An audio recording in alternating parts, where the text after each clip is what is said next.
Bharatiya Janata party मेरा घर है, जीना यहाँ मरना यहाँ, इसके सिवा जाना कहाँ। देवेंद्र फडणवीस एक ऐसा नट है जो कहीं भी फिट होता है। आज किस्सा एक ऐसे राजनेता का जिसे अटल बिहारी वाजपेयी मॉडल विधायक बुलाते थे। किस्सा एक ऐसे राजनेता का जिसने इंदिरा के विरोध में इंदिरा गांधी के नाम वाले स्कूल से अपना नाम तक कटवा लिया था। किस्सा एक ऐसे राजनेता का जो महाराष्ट्र में बीजेपी का पहला मुख्यमंत्री बना। किस्सा एक ऐसे राजनेता का जिसने महाराष्ट्र की राजनीति में अपने रुतबे को बरकरार रखा। किस्सा देवेंद्र फडणवीस का। नमस्ते, मेरा नाम रिज द्विवेदी है। आप देख रहे हैं दैनिक जागरण। महाराष्ट्र विधानसभा चुनाव में महायुति की प्रचंड जीत के बावजूद अभी तक सीएम चेहरे पर कोई फैसला नहीं हुआ है, मगर सीएम की रेस में देवेंद्र फडणवीस का नाम सबसे आगे है। 22 जुलाई 1970 को नागपुर में जन्मे देवेंद्र फडणवीस छात्र जीवन से ही राजनीति में कूद चुके थे। फडणवीस ने अपना राजनीतिक करियर अखिल भारतीय विद्यार्थी परिषद यानी एबीवीपी और बाद में भाजपा के वार्ड संयोजक के रूप में शुरू किया। यहां से शुरू हुई उनकी राजनीतिक यात्रा 2 बार सीएम की कुर्सी तक पहुंच चुकी है और तीसरी बार सीएम बनने की रेस में वे सबसे आगे हैं। उनके पारिवारिक जीवन की बात करें तो देवेंद्र फडणवीस का ताल्लुक मराठी ब्राह्मण परिवार से है। पूरा नाम देवेंद्र गंगाधर राव फडणवीस है। देवेंद्र के पिता गंगाधर राव राष्ट्रीय स्वयंसेवक संघ यानी आरएसएस और जनसंघ से जुड़े रहे। खास बात यह है कि देवेंद्र फडणवीस के पिता महाराष्ट्र विधान परिषद के सदस्य भी रह चुके थे। जब देवेंद्र फडणवीस की उम्र महज 17 साल की थी तब उनके पिता का देहांत हो गया। देवेंद्र फडणवीस लॉ ग्रेजुएट है। उन्होंने बिजनेस मैनेजमेंट और जर्मनी से प्रोजेक्ट मैनेजमेंट की पढ़ाई की है।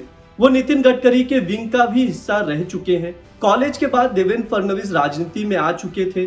22 साल की उम्र में फडणवीस ने 1992 में नागपुर नगर पालिका के चुनाव में पार्षद का चुनाव जीता। 5 साल बाद ही उनकी किस्मत एकदम से पलटी और 1997 में महज 27 साल की उम्र में फडणवीस नागपुर नगर पालिका के मेयर बने। 2 साल बाद ही उनके जीवन में एक नई उपलब्धि जुड़ी। साल 1999 में देवेंद्र फडणवीस पहली बार विधानसभा का चुनाव जीते। तब से जीत का ये सिलसिला जारी है। 2013 में भाजपा ने फडणवीस को महाराष्ट्र इकाई का अध्यक्ष नियुक्त किया। उनकी अध्यक्षता में भाजपा ने 2014 विधानसभा चुनाव में सबसे अधिक 122 सीटों पर चुनाव जीता। भाजपा ने 63 सीटों पर चुनाव जीतने वाली शिवसेना के साथ गठबंधन में सरकार बनाई। 2014 में महज 44 साल की उम्र में फडणवीस ने मुख्यमंत्री पद की शपथ ली। शरद पवार के बाद देवेंद्र फडणवीस महाराष्ट्र के दूसरे सबसे युवा सीएम बने। 1998 में 38 साल की उम्र में शरद पवार ने सबसे युवा मुख्यमंत्री की शपथ ली थी। 2019 में देवेंद्र फडणवीस ने दूसरी बार सीएम की शपथ ली, मगर अजीत पवार के सहयोग से बनी ये सरकार महज 80 घंटे में ही धराशायी हो गई। ये सियासी ड्रामा 22 और 23 नवंबर 2019 को चला। इसके बाद उद्धव ठाकरे महाराष्ट्र के अगले मुख्यमंत्री बने, मगर 2022 में शिवसेना के एकनाथ शिंदे ने बगावत कर दी। इसके बाद उद्धव सरकार भी नहीं चल सकी। भाजपा के सहयोग से एकनाथ शिंदे मुख्यमंत्री बने तो पूर्व सीएम देवेंद्र फडणवीस को डिप्टी सीएम बनाया गया। देवेंद्र फडणवीस बजट पर एक किताब भी लिख चुके हैं। फडणवीस के निजी जीवन के बारे में भी जान लीजिए। देवेंद्र फडणवीस की पत्नी का नाम अमृता फडणवीस है। दोनों की पहली बार मुलाकात 2005 में हुई थी। अमृता को खाली टाइम पर देवेंद्र से गाना सुनना पसंद है। दोनों की एक बेटी भी है। नागपुर के राव साहेब फडणवीस पार्क एरिया में देवेंद्र फडणवीस का निवास है।